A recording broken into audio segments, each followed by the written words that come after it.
Most of the lower animals can reproduce asexually. Some forms of asexual reproduction in animals are fission, budding, gemmule formation, and regeneration. Let's check them out one by one. Binary fission. It is a type of asexual reproduction in which a single cell divides to give rise to two daughter cells. Amoeba exhibits binary fission. Another type of asexual reproduction occurring in unicellular organisms is multiple fission. Multiple fission is common in protists and some parasitic species such as Plasmodium. In multiple fission, the nucleus of the parent divides into many daughter nuclei by repeated divisions. This is followed by the division of the cytoplasm into several parts, with each part enclosing one nucleus.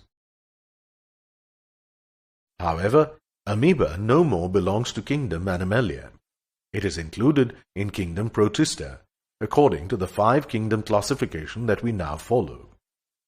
Fission as a type of reproduction occurs in kingdom Protista. Budding. Budding is exhibited in Hydra.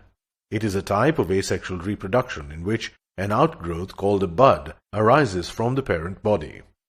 When mature, the bud detaches from the parent body and develops into an independent organism. Gemmule formation. Sponges exhibit gemmule formation. It is a type of asexual reproduction in which the parent releases a specialized mass of cells called a gemmule. Each gemmule can develop into a complete individual. It is also called internal budding. Regeneration. Planarians exhibit regeneration. Here, if a small part of the parent body is detached, it can give rise to a complete individual.